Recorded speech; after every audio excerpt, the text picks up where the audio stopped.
Bueno, tal como se ha estado avisando, en la mañana de hoy vamos a iniciar una serie expositiva en la carta de Pablo a los romanos. Para las personas que nos visitan, eso significa que vamos a estar estudiando esta carta versículo a versículo, desde el principio hasta el final.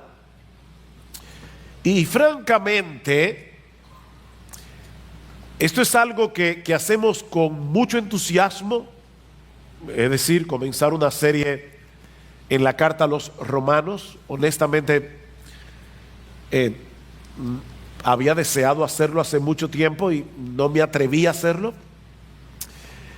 Es algo que comenzamos con mucho entusiasmo, pero al mismo tiempo con mucho temor y temblor. La carta de Pablo a los romanos es el Everest del Nuevo Testamento. Es el pico más alto del Nuevo Testamento y de las cartas de Pablo en manera particular. Es la carta magna del Nuevo Testamento.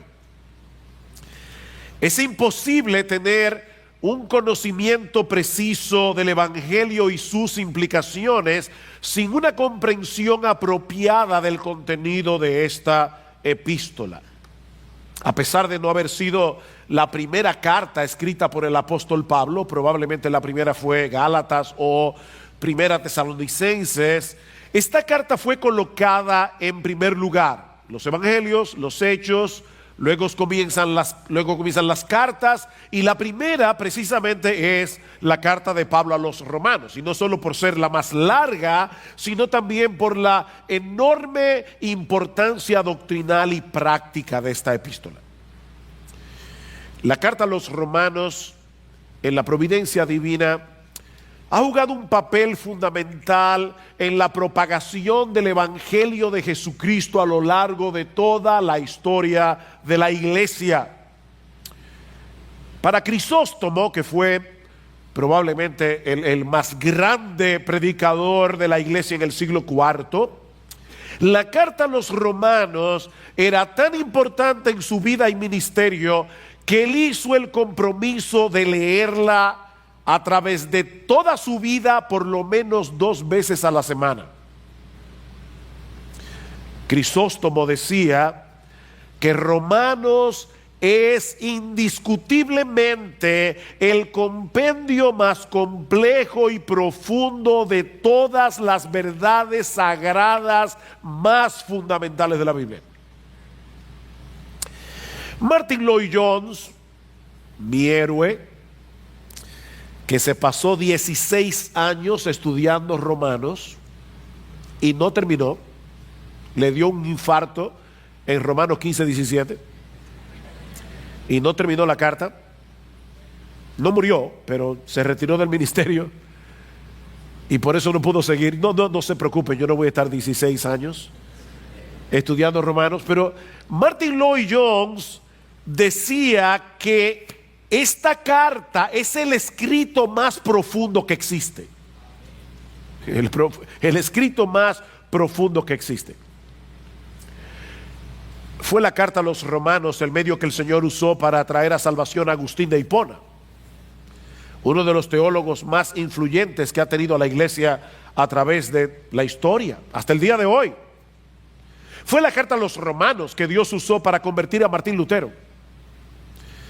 Su conversión al cristianismo se debió primariamente a su entendimiento de Romanos capítulo 1, versículos 16 y 17, porque en el Evangelio la justicia de Dios se revela por fe y para fe, como está escrito: el justo por la fe vivirá. De hecho, podemos decir sin lugar a dudas que la reforma protestante del siglo XVI no fue otra cosa que la consecuencia de un entendimiento más claro y profundo de la carta a los romanos.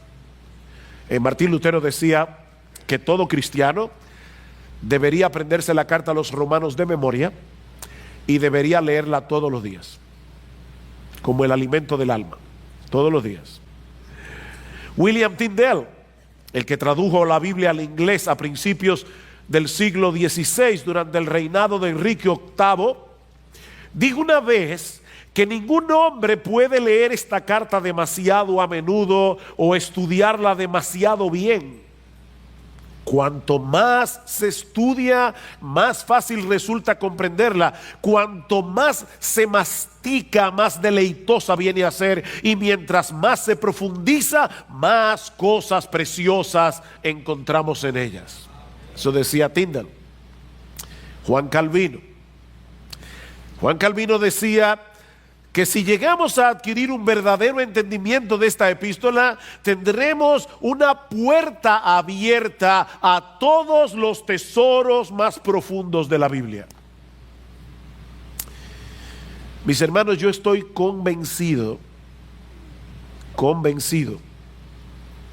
de que Dios puede salvar a muchos y avivar a muchos mientras nos exponemos domingo tras domingo al contenido de esta carta, que fue escrita originalmente a un grupo de creyentes en la ciudad de Roma. Nadie sabe cómo se fundó esta iglesia. Lo que sí sabemos es que Pablo deseaba visitarla y no había podido. Cuando Miguel leyó al principio en el versículo 13, Pablo dice: yo no quiero que ignoréis, hermanos, que con frecuencia he hecho planes para ir a visitaros y hasta ahora me he visto impedido. Pablo quería ir a Roma. Así que él decide enviarles esta carta para explicarles con lujo de detalles el mensaje del evangelio que él predicaba entre los gentiles, y entre otras razones para que esta iglesia pudiera ser de ayuda en su deseo de llegar a España, como va a decir más adelante en el capítulo 15 de la carta. En la mañana de hoy vamos a limitarnos únicamente a la introducción de la epístola, los versículos 1 al 7 del capítulo 1. Ahora recuerden, hermanos, que Romanos no es un tratado teológico, aunque a veces lo parece. Pero en realidad Romanos es una carta que fue enviada a una iglesia compuesta por creyentes comunes y corrientes como tú y como yo. En la antigüedad, las cartas tenían un formato muy diferente a las cartas modernas. Usualmente cuando nosotros escribimos una carta en el día de hoy, comenzamos con el destinatario: estimado Juan. Luego viene el cuerpo de la carta: te escribo esta carta, bla, bla, bla, bla. Y al final, el remitente: con afecto, José. Esas son las cartas de hoy: destinatario, cuerpo, remitente. En la antigüedad, las cartas tenían un formato muy diferente. Las cartas comenzaban con el remitente, José. Luego los destinatarios, a Juan. Un saludo, saludos, así. Y luego el cuerpo de la carta. Bueno, ese es el formato que Pablo usa en todas las cartas, casi en todas las cartas que él escribió, solo que él amplía cada uno de los elementos. No es simplemente José, a Juan, saludos. No, cada elemento Pablo lo amplía. Pero en ninguna otra carta del Nuevo Testamento el prefacio es tan largo como Romanos. ¿Quién escribió Romanos? Pablo. Pero él usa 5 versículos para explicar eso. Luego viene el remitente, el destinatario o los destinatarios, en este caso la iglesia de Roma, y usa casi 2 versículos para eso. Y luego viene el saludo. Y lo que vamos a ver en esta mañana, mis amados hermanos, es que, y esto es fabuloso, es que tanto el remitente como los destinatarios, como el saludo, todo viene dado en función del evangelio. Para Pablo no había nada más que el evangelio, y hasta para decir quién él es, para decir a quién escribe la carta, para saludar, él no puede hacerlo si no es en función del evangelio. Así que comencemos con el remitente de la carta, y les advierto, es la parte más extensa de este sermón para que no se asusten. Vamos a estar un buen rato en el remitente de la carta, que encontramos en el versículo 1 de Romanos. Dice: Pablo, siervo de Cristo Jesús, llamado a ser apóstol, apartado para el evangelio de Dios. Muchos cristianos quisieran tener un testimonio impactante que contar acerca de su conversión. Y eso es equivocado. No tenemos que querer haber tenido una vida muy mala para que la gente se impresione. Yo antes era un ladrón, un drogadicto, un alcohólico, pero Cristo me salvó. Y wow. No tiene que ser tan espectacular. Bienaventurado el varón que no anduvo en consejo de malos. Ahora, si había alguien que tenía mucho que contar acerca de su conversión, era el apóstol Pablo. Este hombre había sido un fariseo que en su celo por el judaísmo había llegado a ser un perseguidor de la iglesia, hasta que tuvo un encuentro con el Cristo resucitado camino a Damasco, y todo cambió. Y Pablo compartió varias veces esta historia de conversión, así que es apropiado en ciertos contextos que nosotros digamos cómo fue que el Señor nos salvó. Pero al presentarse delante de esta iglesia que no lo conocía personalmente, Pablo pasa por alto totalmente su espectacular historia de conversión y se presenta a sí mismo como un esclavo de Jesucristo, llamado a ser apóstol, apartado para el evangelio de Dios. Esa es su tarjeta de presentación. El Señor Jesucristo había decidido tomar a este antiguo perseguidor de la iglesia, no solo para hacerlo suyo, uno de sus esclavos, que es la traducción literal de la palabra siervo que aparece en el versículo 1. Pablo se veía a sí mismo como un esclavo de Jesucristo, sino también para ser uno de sus apóstoles. De hecho, más adelante Pablo va a decir en el versículo 5, por medio de quien hemos recibido la gracia y el apostolado. Los apóstoles de Cristo son hombres escogidos por Jesús, que habiendo sido testigos oculares de su resurrección, fueron comisionados por él para hablar en su nombre y poner el fundamento de la iglesia, dice Pablo en Efesios capítulo 2, versículo 20. Así que toda iglesia cristiana verdadera es apostólica. Nosotros somos apostólicos, somos evangélicos, católicos, apostólicos y evangélicos, no romanos. Es por eso, mis hermanos, que ya no hay apóstoles. No, yo sé que hay gente que se dicen que son apóstoles, pero hay gente que cree que son Napoleón.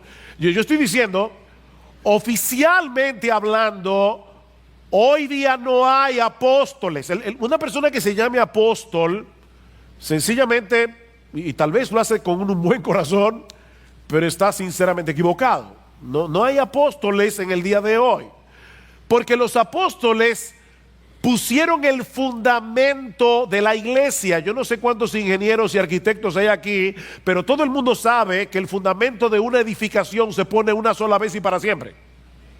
¿Ok?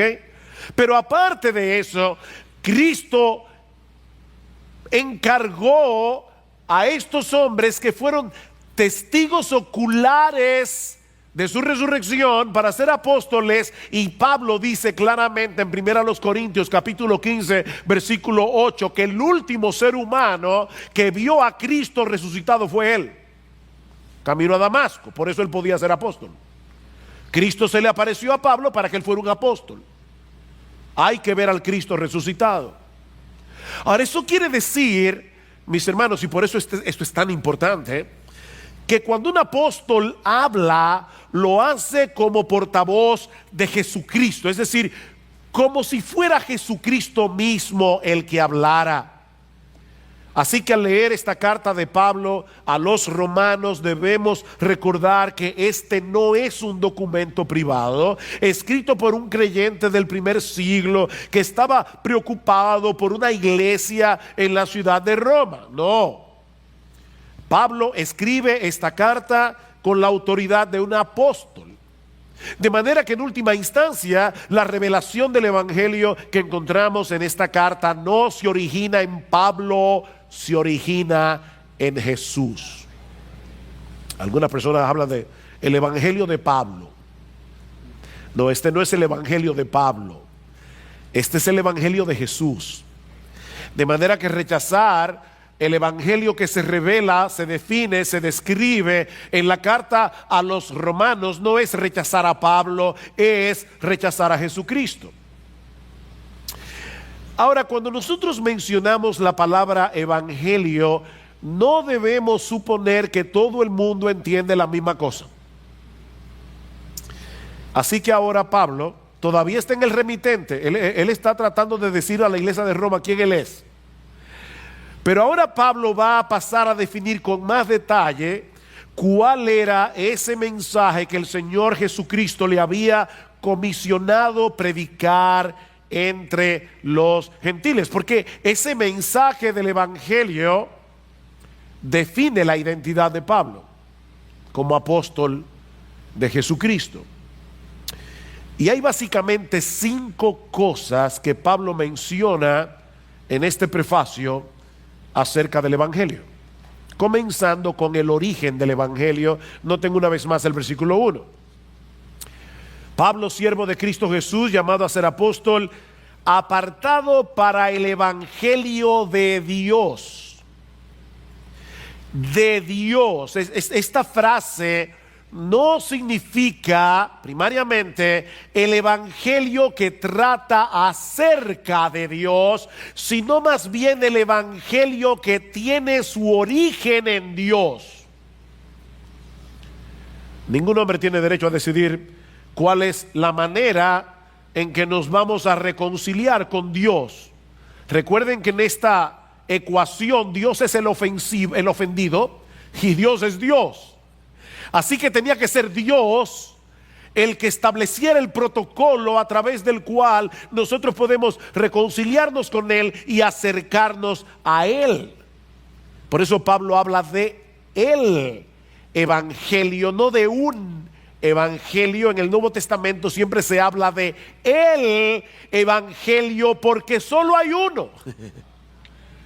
Un evangelio, el único que hay. La palabra evangelio significa buenas noticias. Bueno, mis hermanos, amigos que nos visitan, de todas las buenas noticias que tú pudieras recibir a lo largo de tu vida, no hay una buena noticia que sea más buena noticia que la buena noticia del evangelio. De hecho, sin esta buena noticia, ninguna noticia es buena. La buena noticia del evangelio es lo que hace bueno cualquier otra cosa. Esa es la buena noticia del evangelio, que hay salvación eterna para el pecador solo por gracia, solo por Cristo, solo por medio de la fe. Y de hecho a ningún ser humano se le hubiera ocurrido diseñar un plan de salvación como el que encontramos en la Biblia y particularmente en la carta a los romanos. ¿Saben por qué? Porque en el evangelio de Dios, el que se origina en Dios, solo Dios se lleva toda la gloria, y eso es ofensivo para los seres humanos. Decía Agustín de Hipona: al hombre le resulta ofensivo que Dios sea Dios. Y en el evangelio que se revela en el Nuevo Testamento y de manera particular en la carta de Pablo a los romanos, no hay un solo motivo para que el hombre sea exaltado. El único que merece la gloria es Dios. Este es el evangelio de Dios. El método de salvación fue diseñado por Dios y fue llevado a cabo por Dios de principio a fin por medio de la persona y la obra de su Hijo, para que Él solo sea glorificado en la salvación de los pecadores. Es por eso que más adelante, cuando Pablo llega al capítulo 11 de Romanos, que es cuando Pablo termina de exponer con todo detalle de qué se trata el evangelio, Pablo prorrumpe en unas palabras de doxología, en unas palabras de alabanza alabanzas a Dios. Oh profundidad de las riquezas de la sabiduría y del conocimiento de Dios. Cuán insondables son sus juicios e inescrutables sus caminos. Porque ¿quién entendió la mente del Señor? ¿A quién se le hubiera ocurrido un plan de salvación a través del cual el Dios ofendido es el que paga la deuda del pecado del hombre? ¿A quién se le hubiera ocurrido eso? Para que Él sea el justo y el que justifica al que es de la fe de Jesús. Dice Pablo, oh profundidad, ¿quién ha conocido la mente del Señor? ¿O quién llegó a ser su consejero? ¿O quién le ha dado a Él primero para que se le tenga que recompensar? Porque de Él y por Él y para Él son todas las cosas. A Él sea la gloria por los siglos. El evangelio se origina en Dios. Pero vemos también aquí en este prefacio, y todavía estamos en el remitente, recuerden, la continuidad del evangelio. Versículo 2. Que Él es Dios, que Él ya había prometido por medio de sus profetas en las Santas Escrituras. El evangelio que Pablo predicaba, el evangelio que encontramos en todo el Nuevo Testamento, es el mismo evangelio que comenzó a ser revelado en el huerto del Edén. No hay otro evangelio. Tan pronto Adán y Eva se rebelaron contra Dios, Él prometió enviarles un Salvador que habría de rescatarlos del pecado y de todas las consecuencias del pecado. Esa es la promesa que se va desarrollando a través de todo el Antiguo Testamento. Y todos los creyentes del Antiguo Pacto se salvaron porque pusieron su confianza en esa promesa. Se salvaron a crédito, porque Cristo no había llegado, pero ellos estaban esperando a ese Salvador. Tú vas a una tienda con tu tarjeta de crédito y pasas la tarjeta, tú no has pagado todavía un centavo, te llevas el televisor, disfrutas el televisor por un mes, hasta que llega la tarjeta y tienes que pagar. Bueno, todos los santos del Antiguo Testamento, no quiero ser irreverente, pero se salvaron porque Dios fue pasando la tarjeta por cada uno de ellos. Y el deudor era Jesucristo. Así que todo el mundo que se ha salvado, desde Adán hasta el último que se salve, se va a salvar únicamente por gracia, únicamente por Cristo y únicamente por medio de la fe. Es el mismo evangelio. Los 39 libros del Antiguo Testamento son 39 postes que Dios colocó en el camino de los israelitas fieles para que supieran que debían esperar por fe en ese Mesías que habría de venir. Todos los corderos que fueron sacrificados en el Antiguo Testamento según el sistema sacrificial de la ley mosaica, todos apuntaban hacia Cristo. Todas las profecías, las grandes profecías del Antiguo Testamento apuntaban hacia el Mesías.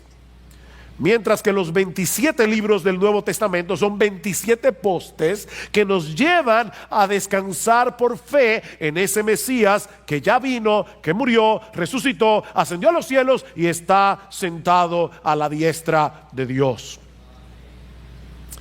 De manera, mis hermanos, que este evangelio, el único que hay, es certificado tanto por los profetas del Antiguo Testamento como por los apóstoles del Nuevo Testamento, y en el medio por Jesús mismo. Y la unidad de su testimonio es una prueba poderosa, contundente, irrebatible de la veracidad del evangelio. Lo que nos lleva al tercer elemento que Pablo menciona en este prefacio, y es la esencia o sustancia del evangelio. Versículo 3, acerca de su Hijo, que nació de la descendencia de David según la carne. Acerca de su Hijo. Si este evangelio es revelado en toda la Escritura de principio a fin, entonces, mis hermanos, Jesucristo es el punto focal de toda la Biblia, porque Él es la esencia o sustancia del Evangelio. Jesucristo es el Evangelio. Dios no envió un plan para salvar al hombre. Él envió a una persona. A una persona. Y eso diferencia al cristianismo de todas las religiones del mundo. Todas las religiones te ofrecen reglas, rituales, consejos a través de los cuales los hombres pueden acercarse a Dios, pero el Evangelio más bien nos revela lo que Dios ya hizo a través de la persona y la obra de su Hijo para que los hombres pudieran reconciliarse con Él. Jesucristo y su obra conforman la sustancia del Evangelio. Él es la buena noticia del Evangelio. Como dice Juan Calvino, todo el Evangelio está contenido en Cristo. Y por lo tanto, alejarse solo un paso de Cristo significa alejarse del Evangelio. Y noten todo lo que Pablo dice aquí acerca de Jesucristo. Y es impresionante, tanto en tan pocas palabras. En primer lugar, que Él es el Hijo de Dios. Si tú pones a un lado la declaración del versículo 2 y conectas el versículo 1 con el 3, vas a leerlo de esta manera: Pablo, siervo de Cristo Jesús, llamado a ser apóstol, apartado para el Evangelio de Dios, acerca de su Hijo. ¿Ven? Acerca de su Hijo. ¿Acerca del Hijo de quién? Acerca del Hijo de Dios. El Evangelio es lo que Dios llevó a cabo a través de su Hijo, es decir, la segunda persona de la Trinidad, que en un punto de la historia asumió voluntariamente una naturaleza humana al nacer según la carne de la descendencia de David, del linaje de David. Según su naturaleza humana, esa es la idea de según la carne. Según su naturaleza humana, Jesucristo pertenecía al linaje del rey David. Y por lo tanto, Él es el Mesías que fue anunciado por los profetas del Antiguo Testamento, que habría de ser entronado para reinar en el reino de Dios como Rey de reyes y Señor de señores por toda la eternidad. De manera que Jesucristo es verdaderamente Dios, Él es el Hijo de Dios, y es verdaderamente hombre, Él es el Hijo de David. Y consecuente, Él es el único ser capacitado para mediar entre Dios y los hombres. Hay un solo mediador. Un solo mediador. María no es mediadora. No tenemos nada contra María. Es la madre del Salvador. Pero ella no puede mediar entre Dios y los hombres. Ningún santo puede mediar entre Dios y los hombres, solamente Jesucristo. 1 Timoteo capítulo 2 versículo 5: hay un solo Dios y hay un solo mediador entre Dios y los hombres, Jesucristo hombre. Porque para ser un mediador entre Dios y los hombres hay que ser Dios y hay que ser hombre. Tiene que ser un hombre para que pueda representar a los hombres, pero tiene que ser Dios para poder presentarse delante de Dios e interceder por los hombres luego de haber satisfecho plenamente la justicia de Dios por medio de su muerte en la cruz del Calvario. Noten lo que sigue diciendo el versículo 4. Dice acerca de su Hijo, que nació de la descendencia de David según la carne, y que fue declarado, literalmente que fue designado Hijo de Dios con poder, conforme al Espíritu de santidad, por la resurrección de entre los muertos, nuestro Señor Jesucristo. Él fue designado Hijo de Dios con poder, o el Hijo poderoso de Dios, como lo traduce otra versión, por medio de la resurrección. ¿Y eso qué significa? Bueno, eso significa que cuando el Hijo de Dios se hizo hombre para nacer en la descendencia y el linaje de David, Jesucristo, la segunda persona de la Trinidad, voluntariamente estaba asumiendo una postura de debilidad. Él vino como un siervo, no como el rey soberano del universo. Fue en total debilidad que Jesucristo murió en la cruz del Calvario como un simple mortal. Pero ¿saben qué pasó? El Espíritu Santo, que es a quien se refiere aquí cuando dice conforme al Espíritu de santidad, es otra forma de decir el Espíritu Santo. El Espíritu Santo vino al tercer día y resucitó el cuerpo muerto de Jesús. Eso es lo que dice más adelante Pablo en el capítulo 8 versículo 11. Pero si el espíritu de aquel que resucitó a Jesús de entre los muertos habita en vosotros, el mismo que resucitó a Cristo Jesús de entre los muertos también dará vida a vuestros cuerpos mortales por medio de su espíritu que habita en vosotros. ¿Ven? El Espíritu Santo resucitó el cuerpo muerto de Jesús y va a resucitar el nuestro también, porque el Espíritu Santo mora en nosotros. Y a partir de ese momento, mis hermanos, aquel que había sido hecho Hijo de Dios en debilidad y humillación durante la encarnación, ahora fue designado por el Padre Hijo de Dios en poder, o el poderoso Hijo de Dios, que ahora va o a salvar o a juzgar a toda la raza humana. Dios, el Padre, designó a Jesucristo como el poderoso Hijo de Dios a través de la resurrección. Y eso es lo que separa al cristianismo de todas las religiones del mundo. Jesucristo resucitó.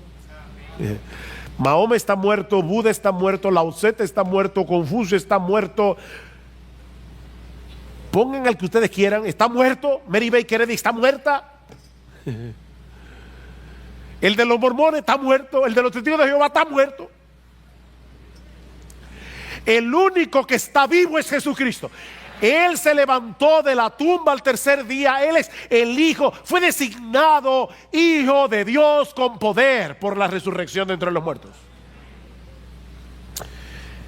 De ahí el otro elemento que Pablo menciona en el prefacio. Y recuerden, este es el remitente. Pablo está simplemente diciendo quién fue que escribió la carta. Ya vimos el origen del Evangelio, la continuidad del Evangelio, la esencia del Evangelio.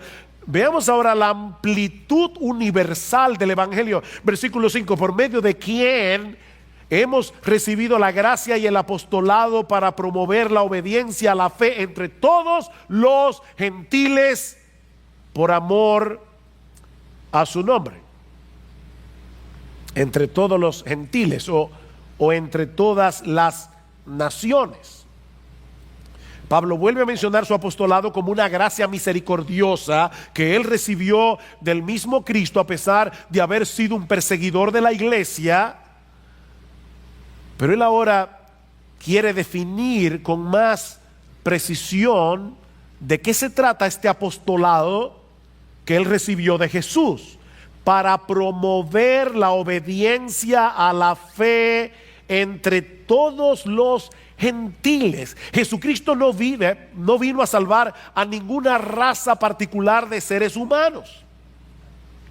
Él es el único que puede dar salvación a cualquier pecador independientemente de su cultura, independientemente de su nacionalidad. Yo soy el camino y la verdad y la vida. Nadie viene al Padre sino por mí. El apóstol Pedro dice en Hechos capítulo 4 versículo 12 que en ningún otro hay salvación. En ningún otro hay salvación, porque no hay otro nombre bajo el cielo dado a los hombres en el cual podamos ser salvos. No importa si nació en República Dominicana, no importa si nació en Corea del Norte, no importa si nació en Arabia Saudita, hay un solo nombre a través del cual los hombres pueden ser salvos y es Jesucristo. Y es por eso que el Señor le encargó a Pablo de manera particular que llevara ese mensaje del Evangelio a los gentiles, es decir, a los que no son judíos de nacimiento. Por supuesto, Pablo no iba a dejar de predicarle el Evangelio a un judío por el hecho de ser judío. Pero lo que él está diciendo aquí es que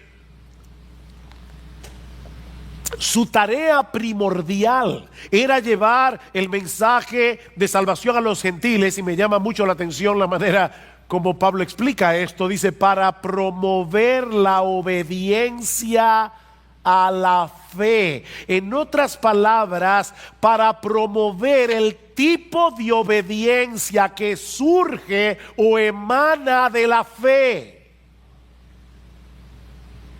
Una de las cosas en las que Pablo insiste una y otra vez en todas sus epístolas, pero de manera particular en esta carta a los romanos, es que el pecador es justificado, es decir, declarado justo en el tribunal de Dios por medio de la fe sola. No por ninguna otra cosa, no la fe más obras, no la fe más la misa, no la fe más rituales, no la fe más confesarse con un sacerdote, la fe sola. Pastor, ¿qué significa la palabra sola? Bueno, en el griego es una palabra interesante que significa sola. Sola, nada más, solamente por medio de la fe. Pero Pablo también insiste, y este es el punto importante aquí, él insiste en el hecho de que la fe en Jesucristo, mi amigo, escúchame bien, si tú estás aquí de visita hoy en la mañana, Pablo y todo el Nuevo Testamento insiste en el hecho de que la fe en Jesucristo necesariamente implica un sometimiento voluntario al señorío de Jesús. Por eso tanto en el versículo 5 como en el 4 como en el versículo 7, Pablo se refiere a Jesús en esta carta como Señor. Él es Señor. Y de hecho por eso es que Pablo se presenta a sí mismo como un esclavo, porque Él es el Señor. Y eso no es exclusivo de Pablo. No es que Pablo era esclavo de Jesús y nosotros, los otros cristianos, no. No, hermanos, esa es la condición de todo aquel que ha creído de verdad en Jesucristo, porque Él es el Señor. Mira, mi amigo, déjame decirte algo muy importante. A final de cuentas, todos aquí somos esclavos de alguien. Aquí no hay nadie que no sea un esclavo. Pero somos esclavos de diferentes amos. O somos esclavos del pecado, o somos esclavos de Jesús. No hay una tercera opción. Escucha lo que dice Pablo en Romanos capítulo 6. ¿No sabéis que cuando os presentáis a alguno como esclavos para obedecerle, sois esclavos de aquel a quien obedecéis, ya sea del pecado para muerte o de la obediencia para justicia? Tú eres esclavo del amo al que tú obedeces. Si eres esclavo del pecado, vas a obedecer al pecado. Si eres esclavo de Cristo, vas a obedecer a Cristo, no perfectamente, pero sí sinceramente. Y a la luz de esa realidad, yo te pregunto, ¿quién es tu amo? Y esta pregunta es para todos, aún para aquellos que son miembros de IBCJ. ¿Quién es tu amo? Porque somos esclavos de alguien. Tú puedes decir con toda certeza que Jesucristo es tu Señor, que en tu vida es su voluntad la que importa, no la tuya. De manera que si hay un conflicto entre tu voluntad, lo que tú quieres hacer, y la clara voluntad de Jesús revelada en su palabra, hay una lucha. Sí, hay una lucha porque el pecado todavía mora en ti, pero tú quieres obedecer a Jesús y tú quieres pecar. Ahí está el problema. Pero hay una tensión, hay una lucha. ¿Tú percibes esa lucha? Recuerda, no hay alternativa. O eres esclavo del pecado o eres esclavo de Jesucristo. Una esclavitud opresiva es destructora. La otra, sorprendentemente, es liberadora. Es una esclavitud liberadora. Es una esclavitud que nos liberta. Conoceréis la verdad y la verdad os hará libres, y la verdad es Jesucristo. Todo aquel a quien el Hijo libertare será verdaderamente libre. Tener a Jesús como Señor es una enorme bendición. Déjame hacer un ejercicio contigo que escuché recientemente. Vamos a suponer que a ti te encargan conformar un grupo de personas y mira quiénes deben estar en ese grupo. Tú ahora mismo, ahí sentado, ahora mismo, por favor, tú vas a pensar cuál es la persona más bondadosa que yo conozco. Ponla en el grupo. ¿Cuál es la persona más generosa que yo conozco? Ponla en el grupo. ¿Cuál es la persona más paciente que yo conozco? Ponla allí en el grupo. ¿Cuál es la persona más inteligente y más sabia que tú conoces? ¿Cuál es la persona más tierna y firme que tú conoces? Esa va en el grupo. ¿Cuál es la persona más capaz que tú conoces? Ponla ahí en el grupo. Y así puedo seguir mencionando virtudes. ¿Cuál es la persona más mansa y humilde que tú conoces? Ponla en el grupo. Ahora júntalas todas en una sola persona y luego lleva cada una de sus virtudes a la perfección y tú tendrás una idea aproximada de lo que es tener a Jesucristo como dueño, amo y Señor de tu vida.